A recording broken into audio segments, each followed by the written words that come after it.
natin ngayon mga katipid tips, walang kakupas-kupas. Kasi gagawa po tayo ng adobong mani. Ito yung adobo na walang toyo, walang suka. So, i-share ko po sa inyo dito yung pinakang simple tips sa pagluluto po nito. Syempre yung idea kung paano po natin ito nenegosyohin. At hindi po mawawala yung pinakang costing po natin dito. Kaya panoorin nyo lamang po hanggang dulo. So kung paano po ito gagawin, tara, umpisahan na po natin. Dalawang klase ng mani yung gagamitin po natin, isang walang balat at isang merong balat. So pagsusunodin na po natin ito ng luto, pero mas uunahin po nating lutuin ay itong walang balat kasi mas mabilis po itong maluto kumpara po dito sa merong balat. So gagamit na po tayo dito ng oil at ngayon paiinitin po natin. Okay? Pero bago po natin ito lulutuin po muna natin yung atin pong bawang. So piprituhin po muna natin ito para yung pinagprituhan po niyan, po natin piprituhin yung peanut po natin. Yung pinakang flavor ng bawang is kakapit dito sa atin pong peanut. Kapag tingin nyo mainit na, pwede na po nating ilagay itong ating in-slice na bawang. Lalay lamang po ang apoy para hindi po masunog at hindi pumaet yung bawang po natin. Ang ginamit ko po ngayon, 2 buo ng bawang. Halu-haluin nyo lamang po yan para hindi po magdikit-dikit. So dahil brown na, haluin na po natin ito at baka naman po ito'y pumait na. Estimate na luto po dito 5 minutes. Pero depende pa rin po yon sa dami ng lulutuin po natin. So yung walang balat ang uunahin po natin. Patay po yung apoy natin dito kasi habang hinahango ko yung ating bawang, pinatay ko po muna. Okay, so pwede na nating i-on fire ulit. So yung apoy natin dito, alalay po lamang at hahalu-haluin po lagi natin ito para pantay po ang pagkakaluto ng atin pong peanut.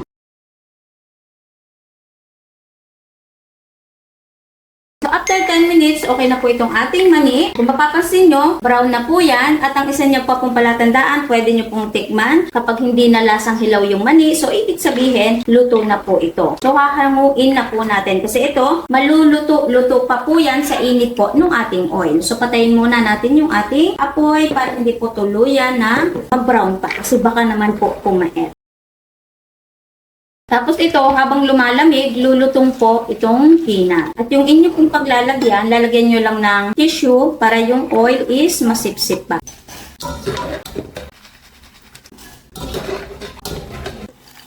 Ang isusunod naman natin ngayon ay yung meron na pong balat. So ito, hugas na din po. So, yan. I-on fire na po ulit natin. At lulutuin po ulit natin ito sa alalay po na apoy. And then, hahalu-haluin din po natin ito hanggang sa maluto para pantay po ang pagkakaluto ng peanut.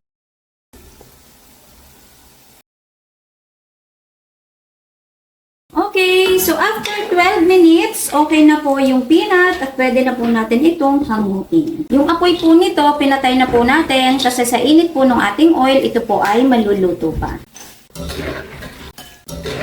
Kung hapok yung pagkakaluto ng inyong garlic, bago maluto yung peanut, ilalagay na po ulit natin. So, iintayin lamang po natin itong medyo lumamig at magbabalik po tayo. Kasi maglalagay tayo dyan ng pampalasa. Okay, so dito po sa ating kawali, nagbawas po tayo ng oil. Kasi magpiprito po tayo ng sili para merong spicy yung peanut po natin. Hindi ko siya isinama sa pagluluto kasi magkakaroon ng anghang yung oil po natin. So masasayang. Kaya ibubukod natin yung pagpiprito po nito. Piprituhin lamang po natin ito ng mabilis. O kaya naman, pwede nyong ihalo dito yung peanut na lalagyan nyo ng sili para sigurado, sure na maanghang po talaga. Pero ako hindi na. Ito po ay hahanguin ko na po lamang. Okay, so dahil medyo malamig na po ito, pwede na po nating ilagay yung ating pong mga pampalasa. Parehas lamang na pampalasa yung ilalagay po natin. So, gagamit tayo ng iodized salt. Yung pangbalanse po ng alat, pwede tayo maglagay ng white sugar. Pero yung iba po talaga, MSG po yung ginagamit. So, nakadepende na po sa atin kung anong pangbalanse po sa alat yung ilalagay po natin. So, hahaluin lamang po natin ito ng mabuti. Kung tingin nyo kulang sa lasa, pwede tayo mag-additional pa ng salt and then sugar. So, dahil nalagyan na natin ng pampalasa, ngayon maglalagay naman po tayo ng spicy. Itong walang balat, ito yung hindi natin lalagyan ng spicy kasi ito po yung gusto ng mga chikiting ko. At yung walang balat, yung lalagyan po natin ng spicy. Halo lang natin. Tapos yung ating garlic, paghahatiin lamang po natin. Pero ito mga katipid tips is pwedeng kapag ilalagay na lamang natin sa plastic. O kaya naman merong nakamix, meron din naman pong nakatapping. So nakadepende kung anong klase ng packaging or kung anong idea kung paano natin siya ititinda. Diba? Yung katulad na nakikita natin sa tabi-tabi, yung sa mga kanto-kanto, ganun. Ganun lang kabilis. Ngayon magpa-packaging naman tayo. Bibigyan ko po kayo ng idea. So una po nating balutin ay yung ating pong spicy.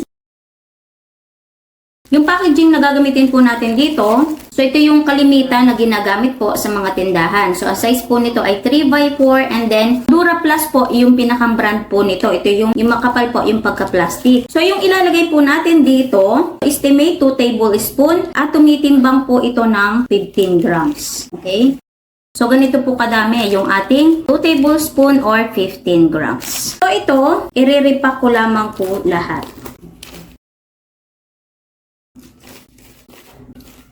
So, nabalot na po natin yan lahat. Walang balat naman po yung ating baluti. Haluin po muna ulit ng mabuti. Dito, ibang packaging yung gagamitin naman po natin. So, gagamit po tayo ng ganitong lagayan. Ang size po nito ay 6x7. And then, ganito po ang itsura kapag nabalot na po natin. Diba? So, ngayon, babalutin ko po ulit muna ito. At makakapaglagay tayo dito ng 1 cup. Estimate na timbang, 140 grams. Gamit tayo ng timbangan para sigurado na pantay-pantay. Para sa costing, hindi po tayo mahihirapan.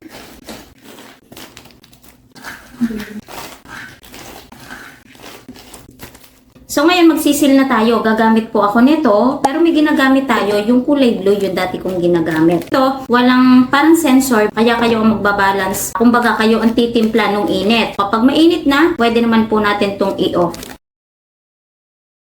Ang kagandahan din naman po dito, meron design kapag nasil na. Yan o, kung napapansin nyo po. Okay? Tapos ito, pwede rin natin ditong gamitin. Ang cute ng lalagyan na to.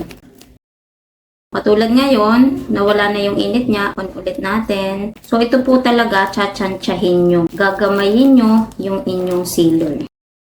So ganun lamang po yung gagawin ko. Isisil ko lamang po ito lahat. And then, magbabalik po tayo.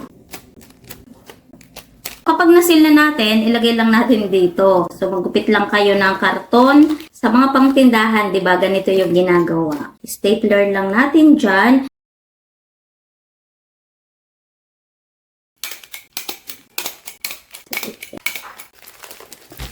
So, dito, ang idadagdag na lamang po natin ay sticker. So, ito, may ganito akong sticker dito. Parang pinakang seal na po ba doon sa ating mani. Tapos, meron din pong kulay pink. So, nakadepende na sa atin. So, maglalagay po ako dyan ng link kung saan ko po ito mga na-order. So, mabilis lang po talaga lutuin ito pong ating adobong mani. Lalo na dahil konti lang naman po yung ginawa po natin. Pero imagine mga katipid tips, tigkalahating kilo yung ginawa po natin. May total na 1 kilo pero ganitong kadami na po yung magagawa po natin. Kaya panoorin nyo po hanggang costing. Ito yung ating may balat. Ito yung walang balat.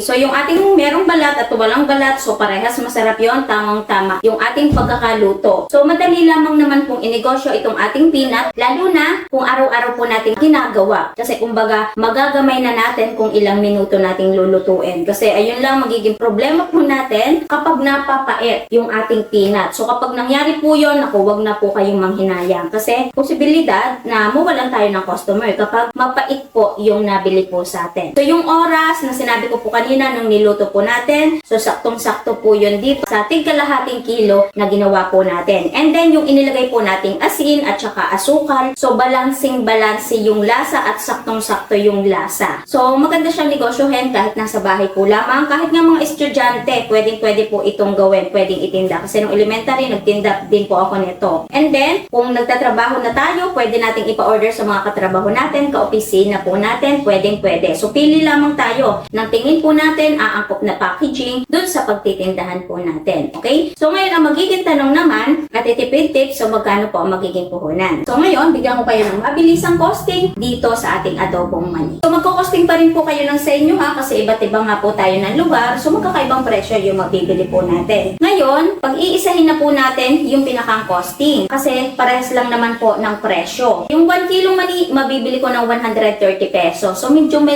mahal na din po dito sa lugar po namin. Pero alam po, sa ibang lugar is mas mura po yung mani. Yung ginamit po nating oil na 500 ml, meron pa pong natira na 350. So ang nagamit lamang po natin ay 150 ml. Itong natira, pwede pa po natin itong pagprituhan. Kaya mura lamang po yung pinakampuhunan po natin sa oil. So 12 pesos lamang po yon, kasi ang 1.5, 120 pesos. Sa asukal na inilagay po natin, 0.64 lamang po yung pinakang puhunan. So sabihin na po natin na piso. Sa asin, 0.8 lamang po yun, pero sabihin na din po natin na piso. So kung maglalagay tayo ng sili, sabihin na po natin na 5 pesos. And then naglagay po tayo ng 2 bawang, tig-isang buo, 10 pesos. Kaya ang total po ay 159 pesos. Ngayon, mag-a-add tayo dyan ng other expenses. Yung ating pong gas, nung pinirito po natin, pero mahina lang naman po yung pinakang apoy. And then, nung nag-seal na po tayo, at syempre, yung pinakang labor. Ngayon, sabihin na po natin na 20 pesos kasi kaunti lang naman po ito and then madali lamang pong gawin. Kaya ang total po ay 179